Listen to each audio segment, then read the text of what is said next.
মৰমৰ ছাত্ৰ-ছাত্ৰীসকল, এইটো ভিডিঅ'ৰ জৰিয়তে মই সমাধান কৰিম ক্লাছ 10 মেথমেটিক্স বাস্তৱ সংখ্যাৰ উদাহৰণ 1 আৰু 2। প্ৰথমে আমি জানিব লাগিব উপপাদ্য 1.1 কি কৈছে চোৱা ইউক্লিডৰ বিভাজন প্ৰমেয়িকা। এই ইউক্লিডৰ বিভাজন প্ৰমেয়িকাটো আমি জানিব লাগিব। কি কৈছে চোৱা দুটা যোগাত্মক অখণ্ড সংখ্যা এ আৰু বি দিয়া থাকিলে এনে দুটা অদ্বিতীয় সংখ্যা কিউ আৰু আৰ থাকিব যাতে A equal B Q plus R. তাৰপিছত কমা দিছে চোৱা 0 less than equal R less than B. ইয়াৰ পৰা এইটো তোমালোকেতো জানিবই লাগিব, ইয়াৰ পৰা MCQ আহে প্লাছ আমি এইটো ফৰ্মুলা ব্যৱহাৰ কৰি আমি বৰ্ড কুৱেশ্যনো সমাধান কৰিম। আমি জানো এইটো ভাজ্য, ভাজক, ভাগফল আৰু ভাগশেষ। এই ভাজ্যক কিহেৰে বুজায়? এৰে বুজায়, হয়নে? আকৌ ভাজকক কিহেৰে বুজায়? বি। ভাগফলক কিউ আৰু ভাগশেষক আৰেৰে বুজায়, হয়নে?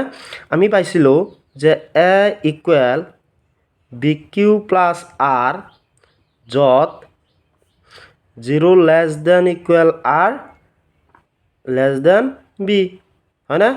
এতিয়া এই আৰটো আৰ মানে ভাগশেষ, এই ভাগশেষটো 0 less than equal R that means কি 0ৰ সমান বা 0তকৈ ডাঙৰ হ'ব লাগিব। এই ভাগশেষটো 0 বা 0তকৈ ডাঙৰ হ'ব লাগিব। আকৌ কি কৈছে চোৱা লেছ দেন বি, আকৌ এই ভাজকতকৈ সৰু হ'ব লাগিব। কি কৈছোঁ চোৱা যে এই আৰ ভাগশেষটো 0ৰ সমান বা 0তকৈ ডাঙৰ হ'ব লাগিব, কিন্তু এই ভাজকতকৈ সৰু হ'ব লাগিব। উদাহৰণ 1 চোৱা, এইটো ইউক্লিডৰ কলন বিধি প্ৰয়োগ কৰি 4052 আৰু 12576ৰ গসাউ উলিওৱা। আমাক এইখিনি আৰু এইখিনিৰ গসাউ ওলাব দিছে। প্ৰথমতে তুমি চাবা যে এই দুটা সংখ্যাৰ ডাঙৰ কোনটো, এইটো হয়নে? তুমি কি লিখিবা যে যিহেতু 12576 গ্ৰেটাৰ দেন 4052 এইখিনি লিখিবা। তাৰপিছত লিখিবা গতিকে ইউক্লিডৰ বিভাজন প্ৰমেয়িকা প্ৰয়োগ কৰি পাওঁ। চোৱা ইয়াৰ ডাঙৰটো কোনটো? আমি জানো ডাঙৰটো কি হ'ব? ভাজ্য হ'ব, হয়নে? 12576 ইকুৱেল আমি এই ভাজ্যক কিহেৰে ডিভাইড কৰোঁ? ভাজকেৰে। ভাজক কি 4052। চোৱা এই 4052 এইখিনিৰ মাজত কেইবাৰ হৰণ যাব? 3 বাৰ যাব, হয়নে?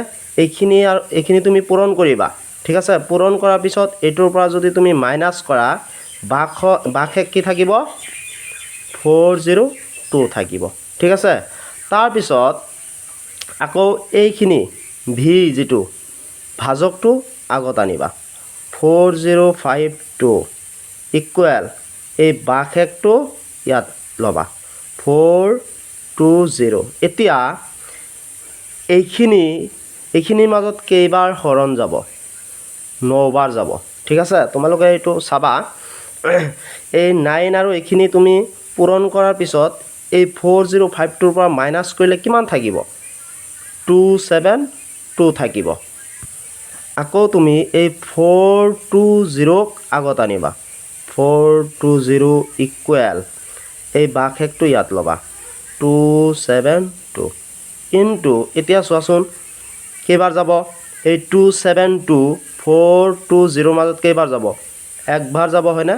প্লাছ চোৱা 1 ইনটু 272 এইখিনিৰ পৰা এইখিনি যদি আমি মাইনাছ কৰোঁ তেনেহ'লে 148 পাম, ঠিক আছে?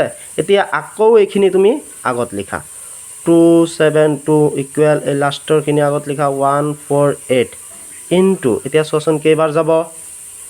আকৌ একবাৰ যাব, হয়নে? প্লাছ কিমান থাকিব? এইখিনিৰ পৰা এইখিনি তুমি মাইনাছ কৰা, কিমান পাবা? 124 পাবা।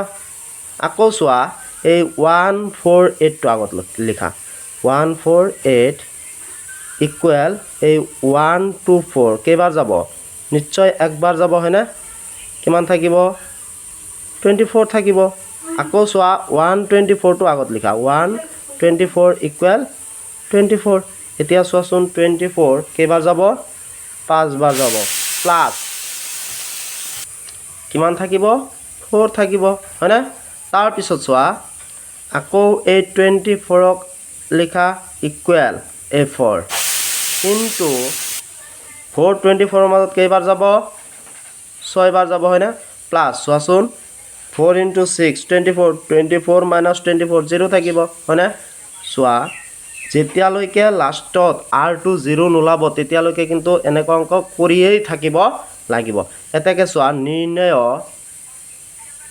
নিৰ্ণয় গহাও আমাক ওলাব দিছে হয়নে ইকুৱেল এইটো যে থাকিব b এইটোই হ'ব আমাৰ গহাও 4 এইখিনিয়ে আকৌ চোৱা r equal 1 হলে চোৱা এই equal to q r ঠাইত কি বহাম 1 বহাম হয়নে এতিয়া চোৱাচোন আমাক কোৱেশ্যনত কৈছিল এই q টো কোনোবা অখণ্ড সংখ্যা হয়নে চোৱাচোন আমি যেতিয়া a equal to q পাইছো এইটো যুগ্ম হৈ যাব হয়নে কেনেকৈ চোৱা তুমি এই q ৰ মান 1 লোৱা হয়নে 1 into 2 2 এইটো এটা যুগ্ম সংখ্যা 2 লোৱা 2 into 2 4 এইটো এটা যুগ্ম সংখ্যা 3 লোৱা 3 into 2 কিমান 6 এইটো এটা যুগ্ম সংখ্যা আকৌ চোৱা তুমি যদি a equal to q plus 1 পাইছা এইটো অযুগ্ম হ'ব কেনেকৈ চোৱা তুমি এই q ৰ ঠাইত 1 বহোৱা 1 into 2 2 2 plus 1 3 3 এটা অযুগ্ম সংখ্যা হয়নে